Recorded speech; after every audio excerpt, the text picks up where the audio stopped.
जय श्री कृष्ण। अध्याय 13 श्लोक 26 से आगे का वर्णन। श्लोक 26।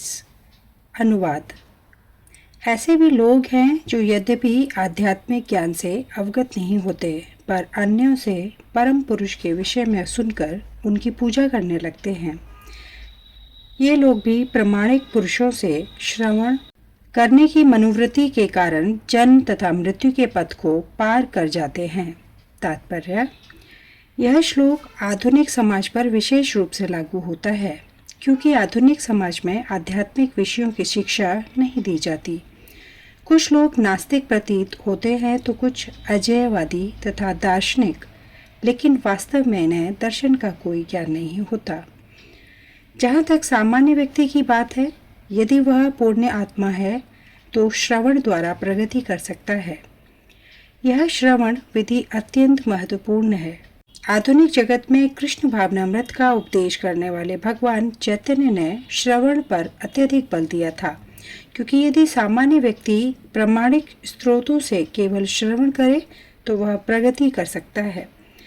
विशेषतः चैतन्य महाप्रभु के अनुसार यदि वह हरे कृष्ण कृष्ण कृष्ण हरे हरे, हरे राम राम राम हरे हरे दिव्य ध्वनि को सुने।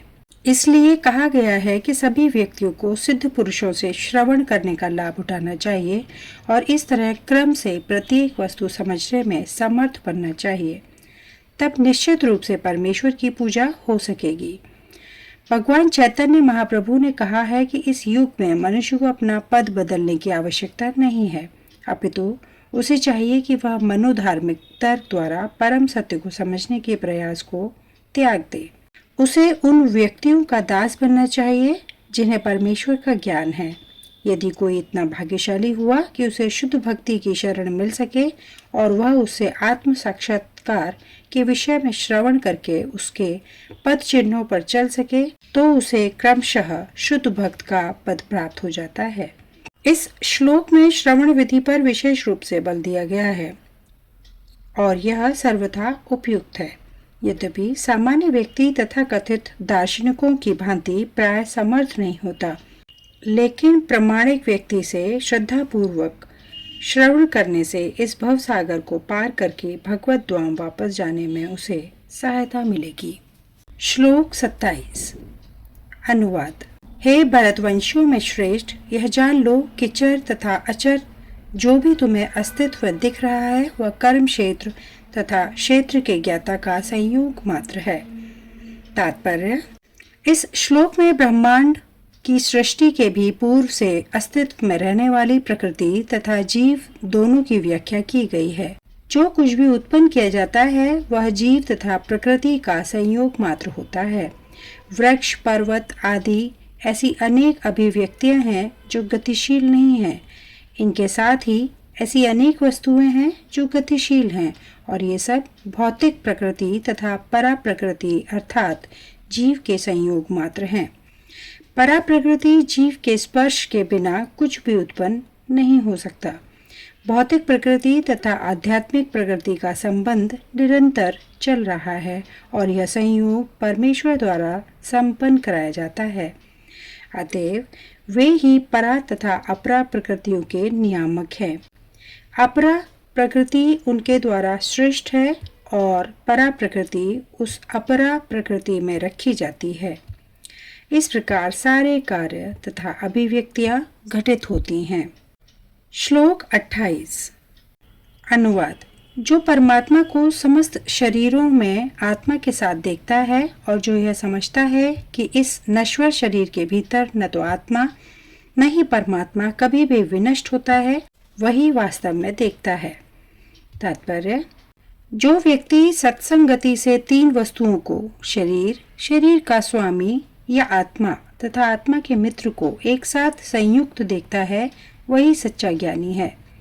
जब तक आध्यात्मिक विषयों के वास्तविक ज्ञाता की संगति नहीं मिलती, तब तक कोई इन तीनों वस्तुओं को नहीं देख सकता।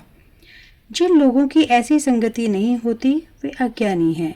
वे केवल शरीर को देखते हैं और जब यह शरीर विनष्ट हो जाता है तो समझते हैं कि सब कुछ नष्ट हो गया, लेकिन वास्तविकता यह नहीं है। शरीर के विनष्ट होने पर आत्मा तथा परमात्मा का अस्तित्व बना रहता है और वे अनेक विविध चर तथा अचर रूपों में सदैव जाते रहते हैं। कभी कभी संस्कृत शब्द परमेश्वर का अनुवाद जीवात्मा के रूप में किया जाता है, क्योंकि आत्मा की शरीर का स्वामी और शरीर के विनाश होने पर वह अन्यंत्र देहांतरण कर जाता है। इस तरह वह स्वामी है, लेकिन कुछ लोग इस परमेश्वर शब्द का अर्थ परमात्मा लेते हैं। प्रत्येक दशा में परमात्मा तथा आत्मा दोनों रह जाते हैं, वे विनष्ट नहीं होते।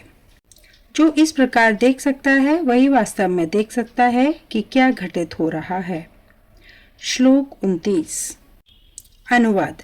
जो व्यक्ति परमात्मा को सर्वत्र तथा प्रत्येक जीवन में समान रूप से वर्तमान देखता है, वह अपने मन के द्वारा अपने आप को भ्रष्ट नहीं करता। इस प्रकार वह दिव्य गंतव्य को प्राप्त करता है।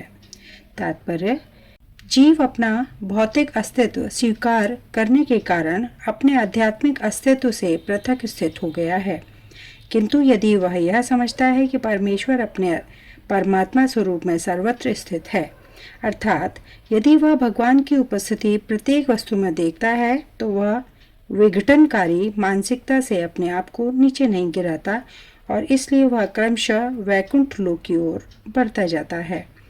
सामान्यतः मन इंद्रिय तृप्तिकारी कार्यों में लीन रहता है, लेकिन जब वही मन परमात्मा की ओर उन्मुख होता है तो मनुष्य आध्यात्मिक ज्ञान में आगे बढ़ जाता है।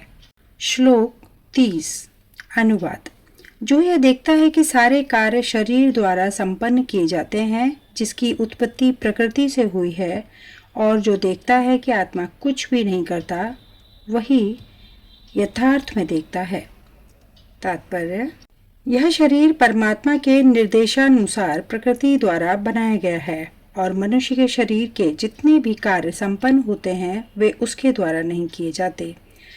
मनुष्य जो भी करता है, चाहे सुख के लिए करे या दुख के लिए, वह शारीरिक रचना के कारण उसे करने के लिए बाध्य होता है, लेकिन आत्मा इन शारीरिक कार्यों से विलग रहता है।